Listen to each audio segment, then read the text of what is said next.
bienvenidos a una nueva entrega de Lágrimas en la lluvia. Esta vez vamos a hablar de libros sobre cine. Vamos a centrarnos en la década de los 70. Todos los historiadores coinciden, todos los historiadores cinematográficos, la historiografía cinematográfica coincide en afirmar que la década de los 70 es una de las más trascendentales y dolorosas de la ya larga historia del cine. Estamos hablando de la irrupción de un grupo de conspicuos cineastas que duda cabe, revolucionaron, definitivamente la manera de hacer cine. Plantearon una nueva forma de hacer cine que rompe radicalmente con la tradición anterior. Sí que es cierto que hay continuidades, hay semejanzas con lo que se venía haciendo en el Hollywood clásico, con la industria clásica del cine, pero estos cineastas empiezan a estar más involucrados políticamente. Sacan las películas a la calle y las temáticas de fondo que subliminalmente laten, que refulgen, que crepitan en el metraje de sus películas,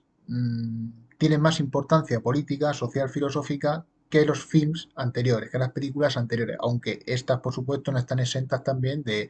importancia y trascendencia filosófica, social, política, sociológica, etcétera. Sin lugar a dudas, uno de los máximos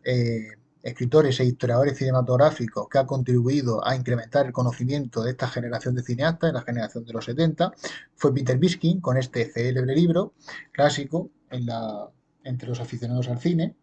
entre los que se dedican a la historia del cine, Moteros tranquilos, toros salvajes.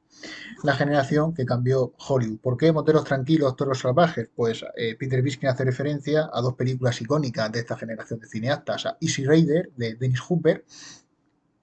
protagonizada por Peter Fonda, por el mismo Dennis Hopper, por Jack Nicholson, que estaba impresionante en esa película, una de las primeras apariciones de Jack Nicholson en una gran producción de Hollywood. Él era conocido por hacer producciones de terror de serie B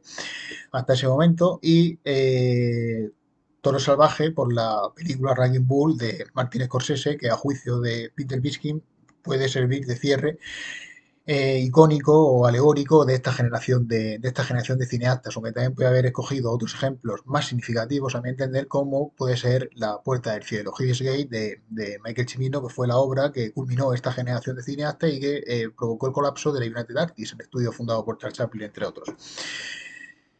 ¿Cuáles son los cineastas más importantes de esta generación? Pues sin lugar a dudas, y creo que esto cae poca duda, valga la redundancia, esta generación está constituida por algunos de los nombres no ya más importantes del cine contemporáneo, porque muchos de ellos aún siguen haciendo cine, sino de la historia del cine en general. Estamos hablando de Martin Scorsese, estamos hablando de Brian De Palma, estamos hablando de Francis Ford Coppola, estamos hablando de John Milius, estamos hablando de Michael Cimino, estamos hablando de George Lucas, estamos hablando de Steven Spielberg, estamos hablando de William Friedkin, estamos hablando de Hal Ashby, estamos hablando de Mike Nichols, estamos hablando también de Stanley Kubrick, que también se puede encuadrar en esta generación, porque a partir de la película de 1968, 2001 Space Odyssey, 2001 No Odisea del Espacio, hay un cambio radical en la carrera de Stanley Kubrick. Él se establece en Reino Unido y ya empieza a hacer películas también muy influenciadas por el cine que se está haciendo en Hollywood en esa época, en la década de los 70. Kubrick puede ser el cineasta que mejor refleja el cambio que se produce en el cine, es un cineasta que sirve como puente de enlace entre el cine clásico y el cine contemporáneo, y también, por supuesto, que son una rara avis, en esta generación se encuadran las primeras películas del artista, del cineasta por antonomasia, por excelencia de la poesía de la imagen, que es Terrence Malick, que irrumpió en los 70 con dos películas en apariencia menores, pero que son absolutamente memorables, como pueden ser Malas Tierras y Días del Cielo, protagonizadas respectivamente por Martin Sheen y por Richard Gere, entre otros actores. Sissy Spacek también, Mala Tierra. Como digo, a juicio de Peter Biskind, la película inaugural de la generación de los moteros tranquilos y de los toros salvajes sería Easy Rider, de Dennis Hopper. Es una especie de road movie en la que una serie de moteros, sobre todo Dennis Hopper, Peter Fonda y Jack Nicholson, pues emprenden un viaje hacia la nada para buscar su propia identidad. Y es una película que representa a la perfección la libertad en el cine. Película que ha sido imitada en multitud de ocasiones con peor o con mejor fortuna. Por ejemplo, a mi juicio con mejor fortuna, porque Easy Rider vista hoy es una película que ha envejecido un tanto mal, no se sabe muy bien cuál es el rumbo que quiere darle Dennis Hopper a la película. También puede ser que estuviera influenciada en su visión, digamos, su visión de la película estuviera influenciada por las sustancias no muy recomendables a las que Dennis Hopper era bastante asiduo.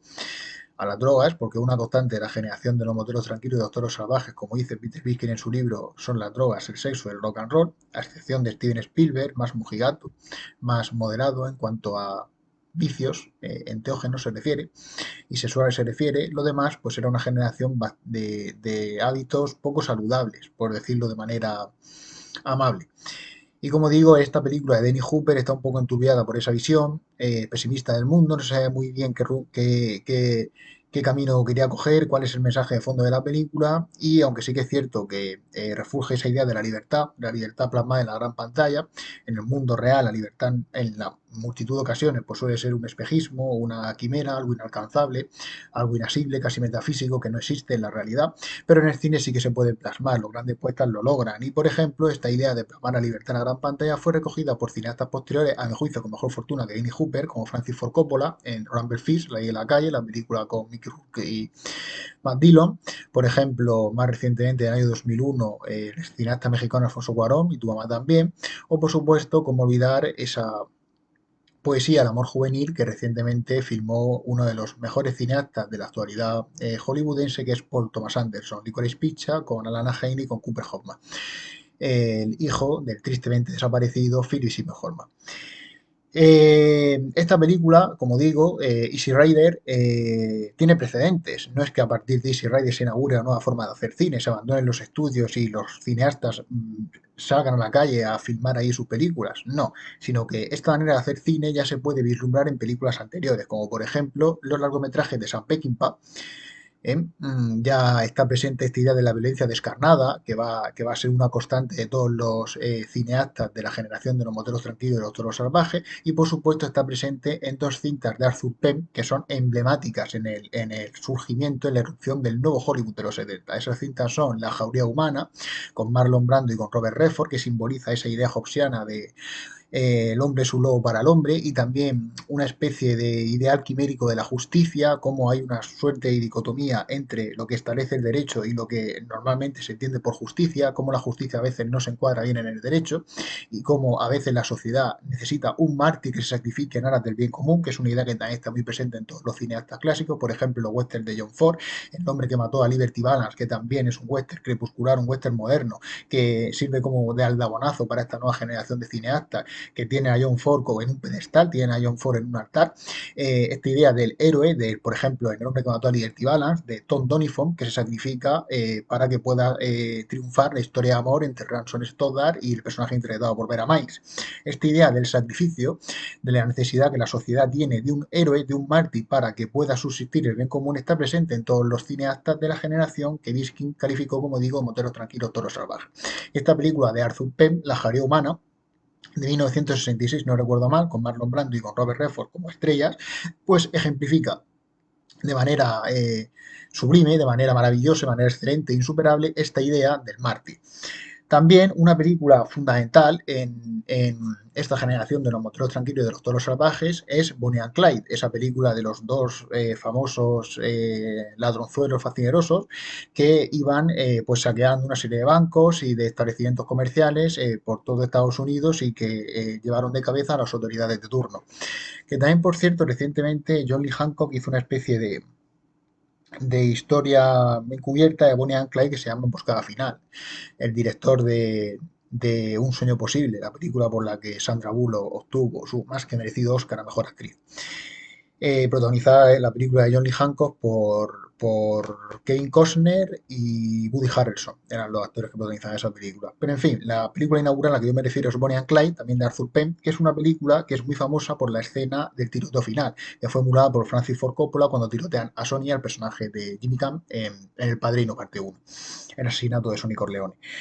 Eh, Estas son las películas inaugurales, estas tres. La jauría humana, de Arthur Penn, Bonnie and Clyde, de Arthur Penn, y Easy Rider, perdón, de Dennis Hopper. Aunque también podemos tirar más atrás los precedentes de esta generación y poder mencionar, por supuesto, a los cineastas de la tele, a Alan Pakula, a John Frankenheimer, el director de películas memorables como El tren, Los jóvenes salvajes, El hombre Alcatraz, I Walk the Line, etc. Estos cineastas que iniciaron su carrera en el ámbito de la televisión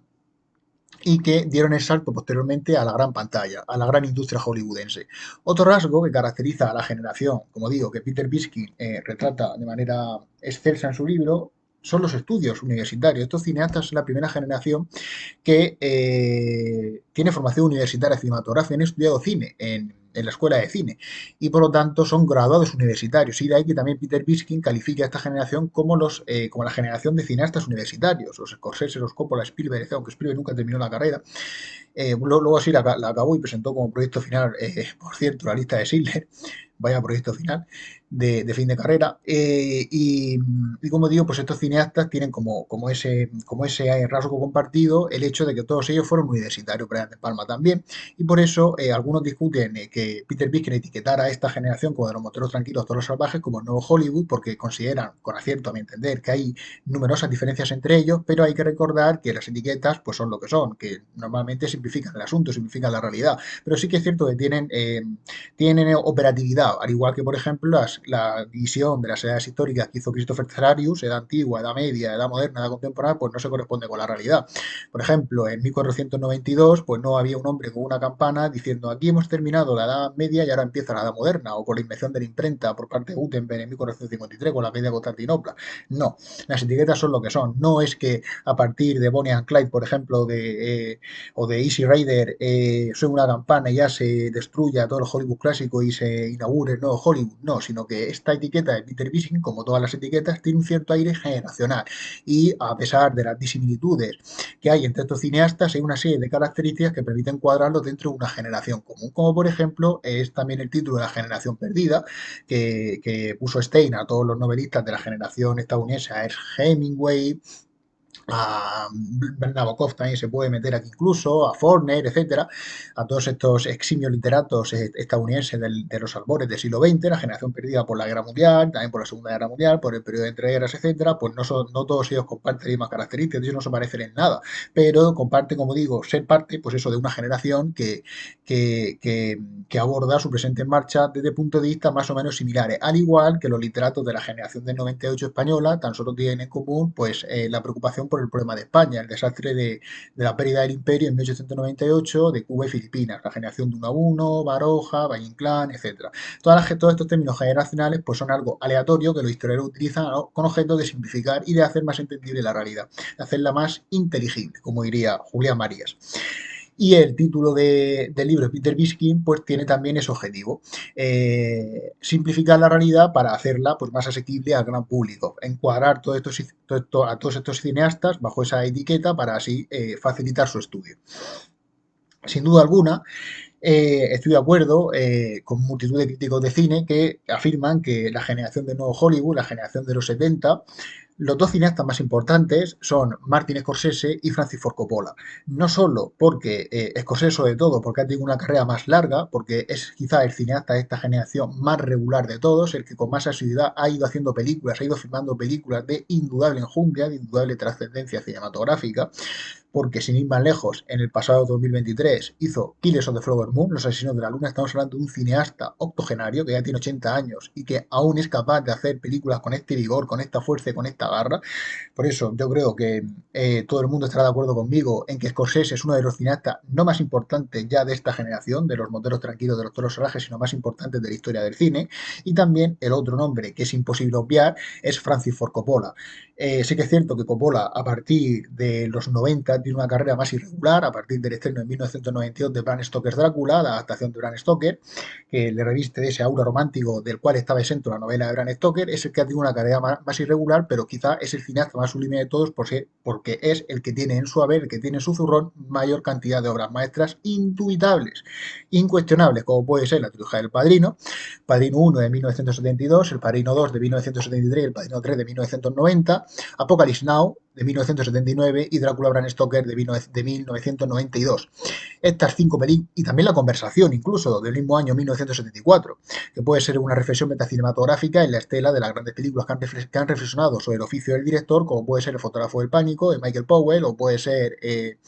Blow Up de Antonioni o Blowout de Brian De Palma, Impacto, o también, en el caso español, el Arrebato de Iván Zulueta, ese cine como vampirismo que nos deja sangres a los espectadores, incluso Angustia del propio Vigas Luna, del director español Vigas Luna.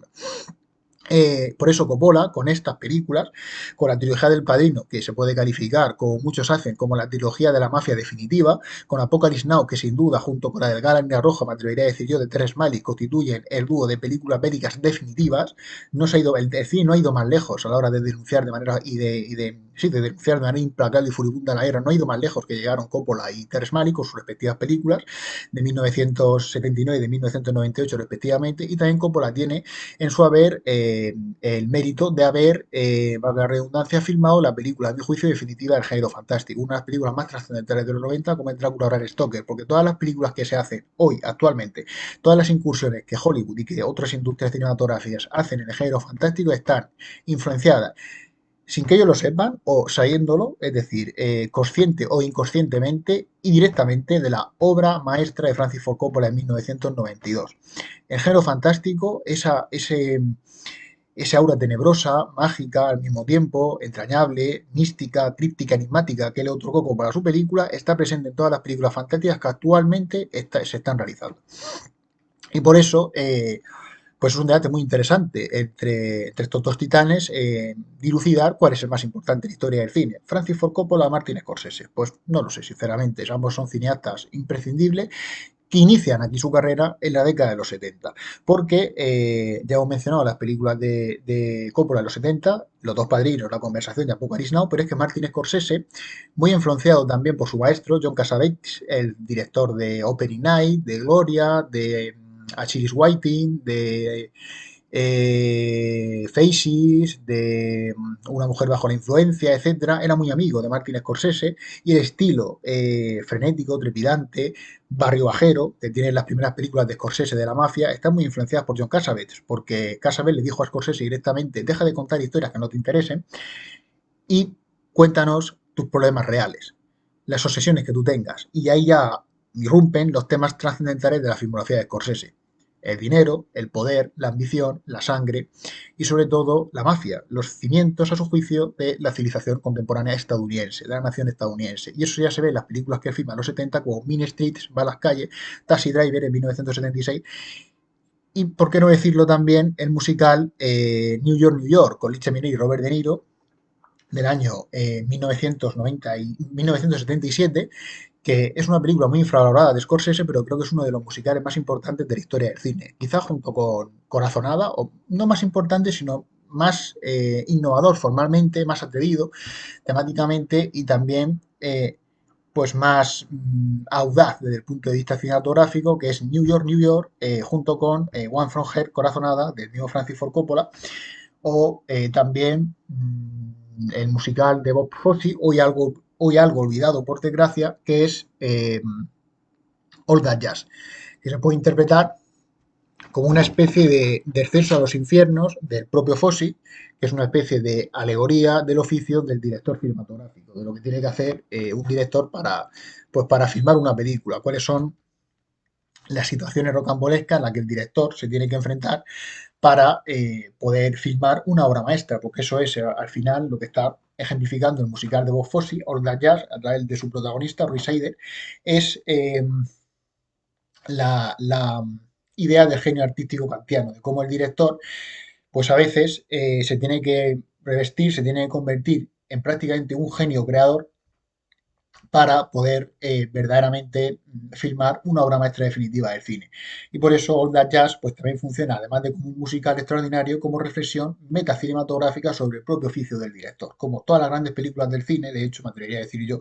todas son en el fondo una reflexión sobre el oficio del director, como por ejemplo lo que viene a ser el cine dentro del cine, como Ed Wood de Tim Burton, o Sunset Boulevard, El Búsculo de los Dioses de Billy Wilder, o, por qué no decirlo, la propia la conversación de Francis Ford Coppola. Como digo, estos dos cineastas, Coppola y Scorsese, no son solo los únicos que están revolucionando el cine en los 70. También nos encontramos la irrupción de un cineasta algo inusual, que se sale un poco de lo que viene a ser Star System, un hombre bastante huraño, bastante cerrado en su propia interioridad, que es William Friedkin, que en la década de los 70 pues hizo también tres de las películas más trascendentales de la historia del cine a nivel o en términos de influencia, porque The French Connection, la película por la que William Friedkin ganó el Oscar a Mejor Película y el Oscar también a Mejor Director, en la gala de los Oscars de 1972, donde se estaban premiando las películas, los largometrajes de 1971, esa película de French Connection, sobre todo por sus escenas de persecución, pues han sido imitadas hasta la extenuación, sin ir más lejos por las películas célebres de Tom Cruise de Misión Imposible.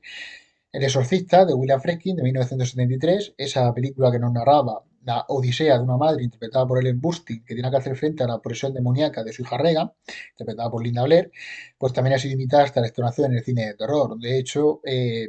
hay pocas películas de terror que hayan sido más trascendentales que El Exorcista. Buena parte de la saga de Expediente Warren, de pues, las películas protagonizadas de manera excelente por Vera Farmiga y por Patrick Wilson, dirigida con mano maestra por el maestro James Wan,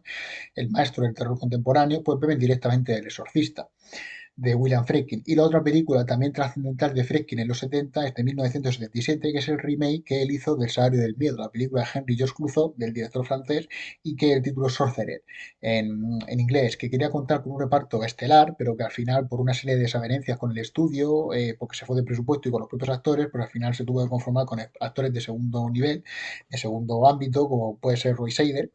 pero en fin, que en cualquier caso la película es impresionante porque es cine físico, cine como el que hoy ya no se hace, puedes sentir el sudor, puedes oler a los personajes, una película muy orgánica, una experiencia inmersiva absolutamente encomiable de estos hombres que tienen que transportar una carga de nitroglicerina a través de prácticamente un desierto y van a surgir una serie de conflictos personales entre ellos y va a ser pues un drama humano muy cercano a lo que posteriormente retrató Coppola en el horror bélico de Apocalypse Now. Ya hemos mencionado a Martin Scorsese, ya hemos mencionado a Francis Ford Coppola, los directores pues más importantes, a mi juicio, de la década de los 70. Hemos mencionado ya a William Friedkin, pero por supuesto nos queda por mencionar a otro director trascendental de esta época y en el cine contemporáneo como es Steven Spielberg, que es el que inaugura el cine entendido como gran espectáculo, el cine blockbuster, el cine que quiere o que tiene como objetivo principal atraer a las masas, atraer al gran público a las salas de cine. Y esto se inaugura sobre todo en 1975 con Jaws, Tiburón, película protagonizada por Robert Shaw, otra vez por Roy Scheider y por Robert Shaw, y nos narraba la odisea que tenía que vivir el jefe Brody para evitar que los bañistas se sumergieran en las aguas del mar por la amenaza inquietante de un escualo, de un tiburón que estaba dejando un río de sangre a su alrededor. La película de Spielberg, además de ser una pesadilla para los bañistas de numerosas generaciones, también es muy importante desde el punto de vista cinematográfico, no solo por los temas que trata de fondo, temática que recuerda, por ejemplo, a los pájaros de Alfred Hitchcock, el miedo a la naturaleza, como la técnica del hombre, la civilización tecnológica que hablaba Martin Heidegger puede suponer que la naturaleza se rebele contra nosotros y nos puede causar la misma extinción, que eso es al final lo que representa el escualo, la rebelión de la naturaleza frente al hombre, o como en los pájaros de Hitchcock, los pájaros representaban la rebelión de la naturaleza contra el propio hombre. Y aquí,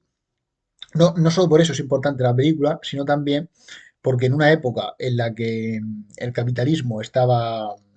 adentrándose, digamos, en su fase más voraz, en su fase más neoliberal, pues Spielberg denunciaba furibundamente también cómo el dinero no tiene que ser una excusa para poner en peligro la vida de masas de población que se sienten desamparadas ante el poder del Estado, ante el poder crematístico, ante los intereses crematísticos que tiene el Estado. En este caso,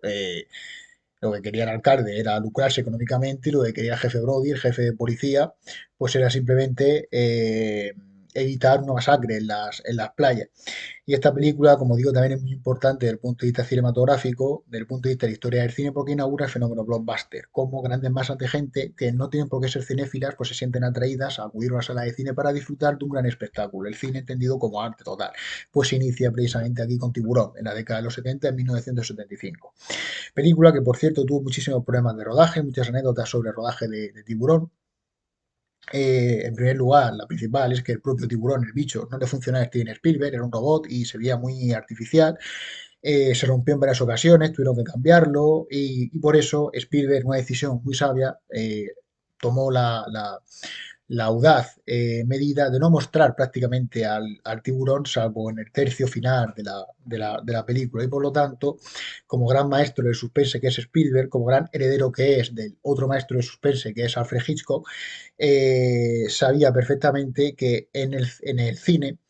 da más miedo aquello que no se ve que lo que se ve. También recordando esa idea de Wittgenstein del Tractatus que decía que era más importante lo que no había escrito que lo que había escrito. En Tiburón es más importante lo que no se ve que lo que se ve. Es más importante los sentimientos de terror y de zozobra que siente el espectador ante la amenaza cesante del escuadro que el propio escuadro en sí. El miedo a lo desconocido.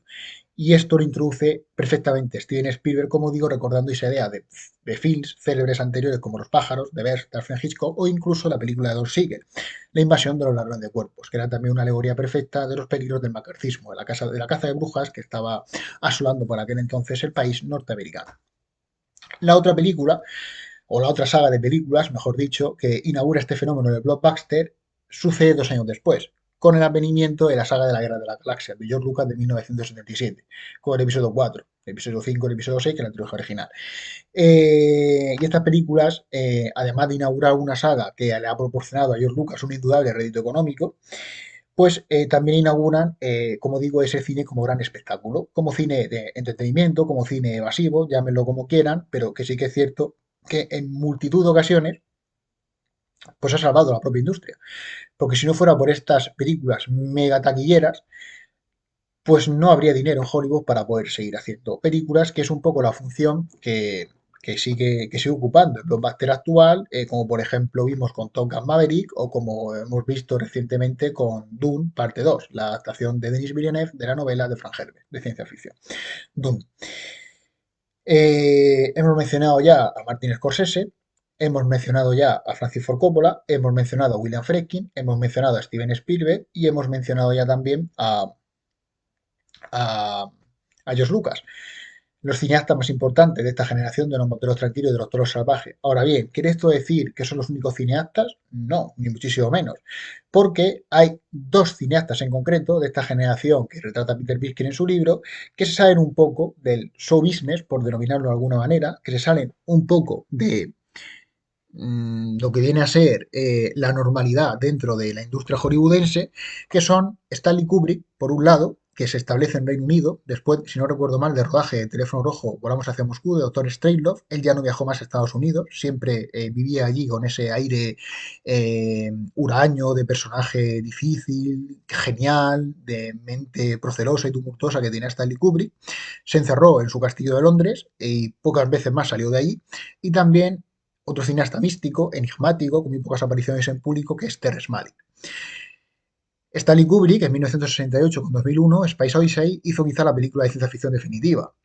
Esto hay pocas dudas, es una película de una trascendencia filosófica pues inagotable. Es muy pretenciosa, sí, pero esto no tiene por qué ser algo malo, porque cuando una película es pretenciosa puede serlo en el mal sentido, pero también puede ser en el buen sentido. Yo creo que 2001 es una película pretenciosa en el buen sentido, porque quiere explicar nada más y nada menos que, atención, la historia de la humanidad, el devenir de la humanidad, desde el origen de la violencia en los periodos más inmemoriales, más antediluvianos, más recónditos de nuestra larga historia, con esos primates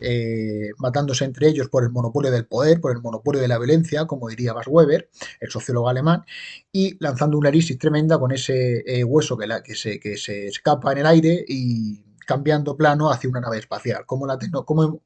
Qué poco hemos cambiado en definitiva. Ha cambiado la tecnología, pero la población humana sigue siendo igual. Y también con temas muy importantes como el libre albedrío, la existencia o no existencia de Dios, el superhombre nietzscheano, la posibilidad o no de redención de la humanidad, si tenemos que creer en un gran Dios o si estamos aquí simplemente por una circunstancia del veridoso destino.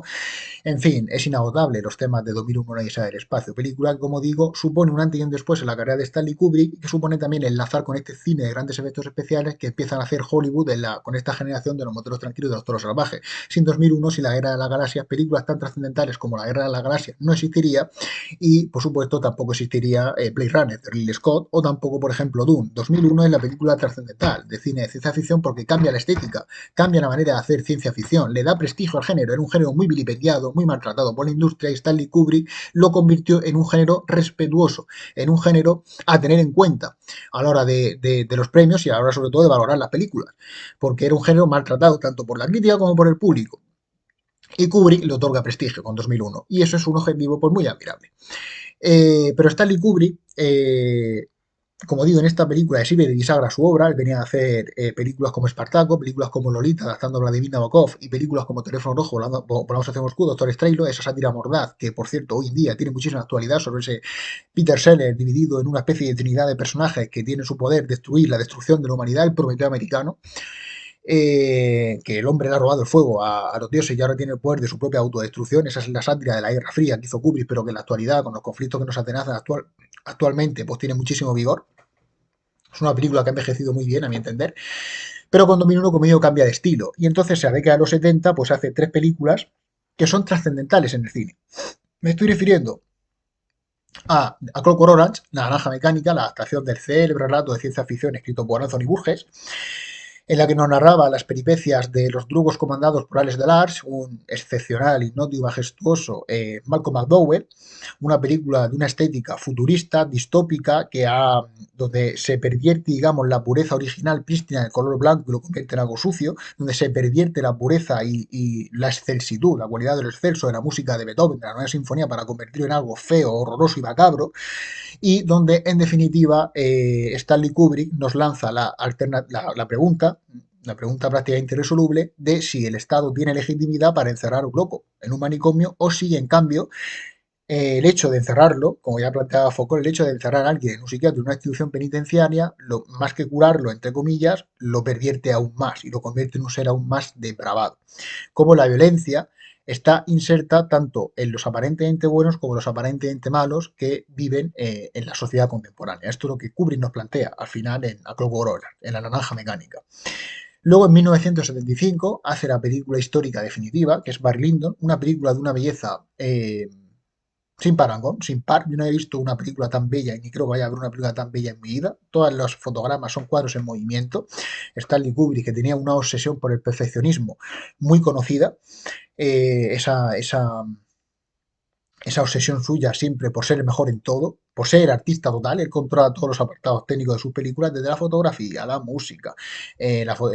guión, la dirección, todo era ese aura de artista total que tenía Stanley Kubrick. Con Barry Lyndon se ve mejor que nunca. Como nos narra esa odisea del personaje interpretado por Ryan O'Neill, Redmond Barry, que se enamora de Marisa Berenson. Es una película que hace un multitud de homenajes al cine mudo, porque es una película que en menor parte de metraje no hay diálogo, sino que son estampas en movimiento, y Kubrick nos muestra cómo el director puede narrar una película a través de una sucesión, de una catarata de imágenes de belleza apabullante. Y eso es lo que al final hace Stanley Kubrick, director que ha influenciado esta estética de contar a través de las imágenes, del poder de las imágenes más que del diálogo. Es una estética que influye en los cineastas que actualmente están reinando en Hollywood, como puede ser Christopher Nolan, como puede ser Denis Villeneuve, como puede ser Ridley Scott. Todos estos cineastas tienen como, o Michael Mann incluso, todos estos cineastas beben del cine de Stanley Kubrick, de ese poder arrollador de las imágenes, de esa perfección visual, de esas imágenes más grandes que la vida, bigger than life. Todos estos directores que he mencionado, tanto Ridley Scott como Christopher Nolan como Denis Villeneuve, tienen su origen, tienen su semilla en el cine de Stanley Kubrick. Y en 1980, pues si faltaba poco, Stanley Kubrick también hace la película pues, de terror definitiva, que es El Resplandor, adaptando el célebre relato de Stephen King, esa odisea que viven Jack Torrance y Danny Torrance, su hijo, en el Hotel Overlook, Shea Duvall también, Wendy Torrance, y que narra pues el descenso a los infiernos también de un creador, de un artista, de un escritor que en un vacío creativo pues se vuelve a completamente enajenado, loco, pierde el juicio e intenta matar a toda su familia. Película que tuvo una continuación por Stephen King, Doctor Sueño, y que también filmó magistralmente Mike Flanagan el pasado 2019, si no me falla la memoria. Doctor Sleep, protagonizado por Ivan McGregor. Y entonces Stanley Kubrick tenemos que en los 70 pues hace tres películas que también son fundamentales en la historia del cine. Naranja Mecánica, Barry Lyndon y El Resplandor, películas que han influenciado muchísimo en el devenir actual de la industria contemporánea hollywoodense. Y otro director al que me refería, que se sale un poco de Star System, de sistema de estudios, es Terrence Malick, que en los 70 hizo Malas Tierras, una película que también simboliza esa idea de Dizzy Rider, de Dennis Hooper, esa idea de la libertad, de dos protagonistas desamparados, dos jóvenes que no saben qué hacer con su vida, que emprenden un viaje hacia la nada de su existencia en busca de una libertad imposible, como son Martin Sheen y Sissy Spacek, que al final acaba muy mal esa aventura hacia la libertad, porque como digo, la libertad en el mundo real no existe, siempre somos títeres en manos del poder, títeres en manos de alguien, de los poderosos, y luego hizo Días del Cielo, una película que se puede calificar, con permiso de George Lucas, con conciencia de clase. Es decir, incluso también una película, aunque sea un tópico muy manido, con aire de Walter Benjamin, con el filósofo del ángel de la historia, aquel que quería rescatar del olvido a aquellos que han sido pisoteados por el tren de la historia, los derrotados por los poderosos. Y Días del Cielo es una película que tiene esta aura benjaminiana de Terrence Malick, dos películas fundamentales en el cine de los 70 con aire poético que también han influenciado muchísimo a los cineastas actuales, porque por ejemplo cuando a Christopher Nolan le pregunta cuáles son sus tres directores fetiche, siempre menciona a Ridley Scott, a Stanley Kubrick y por supuesto a Terrence Malick. Eh, Malick es más raro que los demás porque hubo un parón, a partir de 1975 no sabemos más de Terrence Malick hasta 1998, ahí hay más de 20 años que volvió con The Thin Red Line, la delgada línea roja, con ese film bélico prácticamente sin guión, con una película que enfrenta la dicotomía del horror de la guerra con la belleza de las imágenes que retrata Mali, cómo el hombre pervierte la belleza de la naturaleza de manera ignominiosa y se lanza a una aventura bélica que no tiene sentido, narrando esas peripecias de la Segunda Guerra Mundial, la Guerra del Pacífico, que también recuerda la película de Kubrick, Senderos de Gloria, esos coroneles pues que no ven sentido a la guerra y que normalmente pues tienen que hacer caso a su mando, aunque ellos no lo quieran, que es el personaje que interpreta Inca Diesel en la de la línea roja. Y como digo, el caso de Terrence Malick es muy raro porque hace dos películas que han influenciado muchísimo en la década de los 70, pero que posteriormente pues hubo un parón y no hizo nueva película hasta 1998 con la de Línea Roja. ¿Quiere esto decir que en la década de los 70 estos cineastas soterraran, digamos, a los que estaban trabajando con anterioridad? No es cierto, porque estos cineastas, como por ejemplo Alfred Hitchcock, que siguió haciendo películas de los 70, pues se recicló un poco su estilo. Y los 70 pues, nos otorgó películas, a mi juicio, muy reivindicables, como puede ser Frenzy, esa película rodada en Londres, donde la policía está buscando un asesino en serie de mujeres rubias, una película donde la maestría visual de Hitchcock alcanza prácticamente la perfección. También nos entregó películas como La Trama o Topaz, que son quizá menores dentro de su vastísima filmografía, porque estamos hablando del hombre que hizo películas tan importantes como La Ventana Indiscreta, el hombre que hizo Psicosis, que hizo Vértigo, que hizo Con la muerte en los talones, que hizo Notorious, que hizo Sospecha, que hizo Atrapa a un ladrón, que hizo Dial for Murder, Crimen Perfecto, en fin, uno de los mejores directores de la historia del cine. Y traigo a colación a Hitchcock, que se está renovando en los 70, porque en los 70 también irrumpe un cineasta que va a heredar todas las sesiones de Hitchcock, pero la va a pasar por su filtro personal, que es Brian De Palma. Brian De Palma en los 70 bueno, Brian De Palma es un caso muy curioso, porque Brian De Palma lo que quería ser en realidad era un cineasta europeo. Él es el cineasta, junto con Scorsese, que mejor conoce también la tradición europea, la tradición del cine italiano. Él se ha visto todo el cine que había hecho hasta entonces Federico Fellini, que había hecho Roberto Rossellini, que había hecho Luchino Visconti, que había hecho en Francia, sobre todo, la Nouvelle Vague. Él quería ser una especie de Jean-Luc Godard, de François Truffaut, y empezó a hacer películas extrañas que no le salían muy bien, como puede ser Obsession, Fascinación, como puede ser Hola Mamá. Y entonces Brian De Palma empezó a mutar su estilo y empezó a coger cosas de Hitchcock. Se quiso convertir en el nuevo heredero de Hitchcock. Hizo películas absolutamente fascinantes desde el punto de vista psicológico de los personajes, como son Sisters, Hermanas, película que por cierto reivindica mucho Tarantino, su reciente libro Meditaciones de Cine, y ya donde De Palma asume su propia condición de heredero de Hitchcock es en las películas que hace en los 70 con posterioridad a Scarface, El precio del poder, que quería ser su gran obra maestra, pero que ha sido superada por el film de Scorsese Toro Salvaje, que es del mismo año, Raging Bull. Y ahí, cuando es cuando De Palma, en los 80, se da cuenta de que puede tener un gran tirón comercial revitalizando las obsesiones hitchcockianas. Es decir, el hombre con taras mentales, el hombre obsesionado por la búsqueda del amor ideal, perfecto, mujeres de belleza aparentemente gráfica, psicalíptica, celestial, pero que encierran una serie de motivos espurios, oscuros, maliciosos en sus quehaceres. Y esto se ve muy bien en Dress to Kill, Vestido para Matar, la película protagonizada por Michael Caine, y Body Double, Doble Cuerpo, una especie de mezcla entre La Ventana Indiscreta, donde se recupera esa figura del boyer, del obsesionado por lo que hace tu vecino, por tu vecina en este caso, y Vértigo, el hombre en busca del amor perfecto, el hombre atormentado psicológicamente buscando su amor ideal. Estas dos películas, Dress to Kill y Body Double, quizás sean las dos que ejemplifican a la perfección esta obsesión que tenía Brian De Palma por convertirse en el nuevo Hitchcock. Cineasta al que yo aprecio muchísimo, me parece un director que siempre ha estado menospreciado por la industria y por gran parte del público, pero que afortunadamente, gracias a la labor de cineastas como Quentin Tarantino, que no paran de reivindicarlo, pues el gran público lo está conociendo y se está dando cuenta de la importancia que tiene Brian De Palma en el cine y de lo disfrutables que son y de lo buenas que son sus películas en definitiva. Porque no solo se quedó ahí, estamos hablando del director, ya he dicho Scarface, pero también de una de las mejores películas de los 90 como es Carlitos Way, Atrapado por su pasado, protagonizada por Al Pacino y por Sean Penn. El director de Racing Kane, con John Lithgow, una película también muy reivindicable. El que inauguró la saga de Misión Imposible con Tom Cruise, la primera de Misión Imposible fue dirigida por Brian De Palma, el director de Passion, el director de Femme Fatale, el director de Casualties of War, una especie de película bélica denunciando el horror de la guerra de Vietnam, pero pasando tal vez por el filtro personal de Brian De Palma, una película fascinante protagonizada por Sam Penn y por Michael J. Fox, el protagonista de la saga de Regreso al Futuro. Esta generación de directores a los que ya me he referido, Terrence Malick, Stanley Kubrick, Martin Scorsese, Francis Ford Coppola, John Milius, William Friedkin, etcétera, no son solo importantes por las películas que hicieron, sino sobre todo y más por la influencia que han ejercido posteriormente. Y ya para ir cerrando, he mencionado todo lo que he dicho, se puede encontrar perfectamente, un resumen más o menos sucinto del libro de Peter Bisky, de Moteros Tranquilos, Toros Salvajes, que está plagado de anécdotas pues muy disfrutables para cualquier amante del cine, para cualquier cinéfilo, para cualquier diletante que esté interesado en estas cuestiones. Y sin duda alguna, como he dicho, los 70 pasarán a la historia del cine por haber alumbrado, por haber parido, entre comillas, a dos de los directores más importantes, no ya de esa generación, sino más importantes de toda la historia del cine, por el número de obras maestras que atesoran en su haber, que jalona su carrera cinematográfica. Y dos libros que abordan muy bien estas figuras son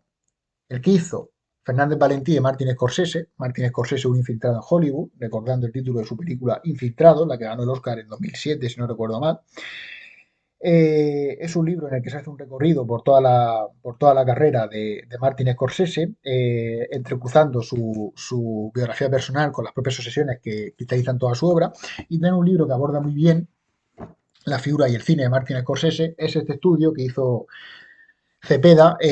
profesor de la Universidad de Valladolid, que se llama Martin Scorsese, el cine como propósito. Un libro muy breve, pero que resume muy bien todas las obsesiones scorsesianas.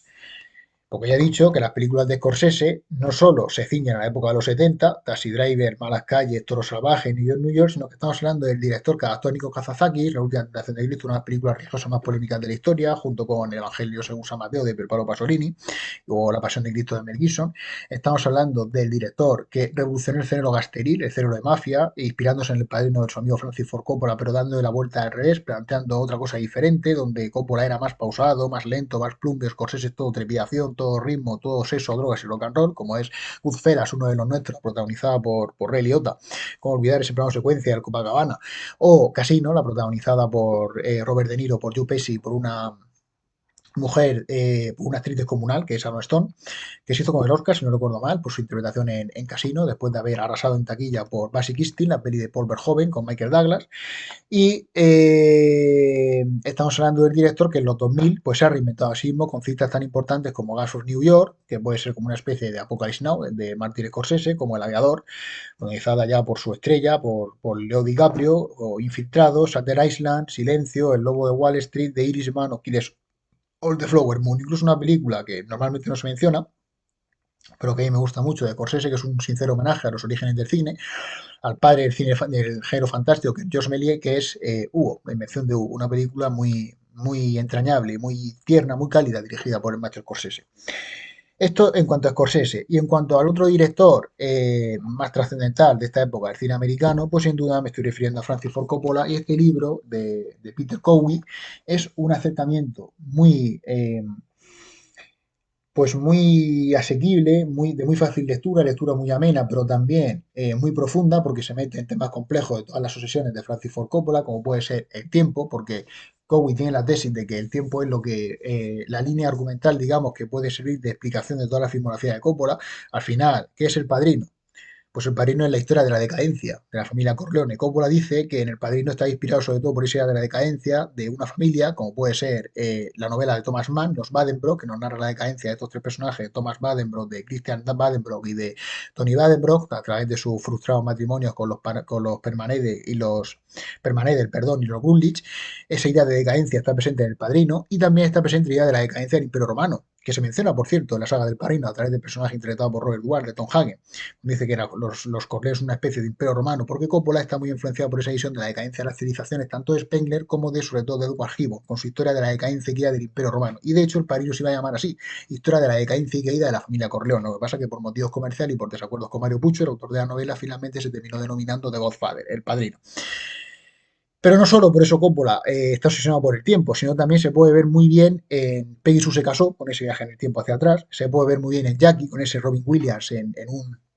en una especie de hombre, perdón, de niño atrapado en el cuerpo de un hombre que tiene que hacer frente a los problemas de un niño, pero en el cuerpo de un hombre, una situación muy rocambolesca, pero que Robin Williams salva con su indudable calidad actoral, interpretativa, y también donde yo creo que se ve más las dos propuestas que se ve mejor esta obsesión de Coppola por el tiempo es en La Conversación, película protagonizada por Jim Hammond y sobre todo en Drácula Bram Stoker, donde se puede ver ese sentimiento trágico de la vida cada uno a uno, esa especie de renuncia a la muerte, de renuncia a morir, y cuál es ese vehículo para permanecer siempre en el mundo de los vivos, además de la creación artística, pues el amor, porque eso es lo que introduce Coppola como elemento distintivo a su Drácula Bram Stoker. Lo que mueve al personaje de Drácula, lo que mueve a Gary Oldman es el amor eterno, el amor idealista, el amor idealizado, el amor platónico, y por el amor el hombre consigue la eternidad por los siglos de los siglos. Y esa idea del tiempo es lo que ornamenta toda la filmografía de Francis Ford Coppola. Estos son los libros que yo quería recomendar. Coppola, de la biografía de Peter Cowie, El cine como propósito, Martin Scorsese, El cine como propósito, de Cepeda, José Antonio Cepeda, Martin Scorsese, Un infiltrado en Hollywood, de Fernández Valentí, y sobre todo el libro que ha servido pues de conducto o de vía argumental de esta exposición, que es Moteros Tranquilos, Toros Salvajes, de Peter Biskin. Y ya para el que quiera profundizar más en el cine de los 70, porque es un tema que se presta y mucho a ello, por supuesto, la guía de Tache, los libros de Tache sobre cine son imprescindibles. Este, en concreto, del cine de los 70 con Licia Minnelli en Cabaret, película que he mencionado de Bob Fosse, pero que también es uno de los mejores musicales de la historia. Año del Padrino, por cierto, 1972, que le quitó el Oscar a Bob Fosse, le quitó el Oscar a Mejor Director a Coppola. Y aquí con La Guerra de las Galaxias. El cine de los 70 es de la editorial Taschen, es un libro que está profusamente ilustrado y que tiene textos magistrales donde se analizan las películas más importantes de la década de los 70. Son algunas que yo he mencionado en este programa, como por ejemplo se mencionan películas como Bar Lyndon, como Cabaret, Cabeza Voladora, también es la irrupción de David Lynch, del cineasta David Lynch, que en la actualidad es uno de los mejores cineastas, con películas como El Hombre Elefante, como Una Historia Verdadera, como Mulholland Drive, como Terciopelo Azul, y sobre todo por la serie Twin Peaks, uno de los cineastas autores más importantes de Hollywood, el que mejor ha sido retratar su mundo propio, una especie de Federico Fellini en la industria estadounidense, como es David Lynch, uno de los artistas más importantes de todos los tiempos, no ya del ámbito cinematográfico, sino en general, de la historia del arte. También aquí se mencionan películas, la irrupción de Woody Allen con Manhattan y Annie Hall, esa especie de obsesión que tiene siempre Woody Allen por retratar lo sórdido que puede llegar a ser la vida de la ciudad neoyorquina, por las relaciones de pareja, la obsesión por el psiquiatra, por la enfermedad, el tema de la hipocondría, etcétera. Esto se ve muy bien en todas estas películas de Woody Allen en la década de los 70 y también es la época, estoy viendo aquí, de de Werner Herzog, del Nosferatu de Werner Herzog, que es una especie de revitalización de también de la novela de Bram Stoker inspirada en el Nosferatu de Murnau. También, por supuesto, si ya excedemos el ámbito estrictamente hollywoodense, pues en este libro, El cine en los 70, se abordan películas muy trascendentales en el devenir de la historia del cine, como las de Andrei Tarkovsky, Solaris o Stalker, y también las películas de Bernardo Bertolucci, porque en los años 70 Bertolucci hizo El último tango en París con Marie Sider y Marlon Brando, que es una de las películas que mejor retrata esta obsesión del hombre por una mujer idealizada y las turbulencias mentales que normalmente acarrean estas relaciones de pareja, con ese encuentro casual en un apartamento de París entre personajes Marlon Brando y María Seguí, una de las películas más tristes, más románticas, más tristemente románticas, diría yo, de toda la historia del cine. Pues sin más dilación, concluyo ya este breve programa y animarles a todos ustedes a que lean estos libros si están interesados por el cine, porque el cine no solo hay que verlo, sino que también hay que leerlo para poder disfrutarlo en su plenitud y para poder pues entenderlo en su conjunto, porque no solo no, ver películas es muy gratificante, pero también dialogar y leer sobre las mismas, pues también puede resultar igualmente estimulante y gratificante. Espero que esta entrega haya sido de su agrado y me despido ya de todos.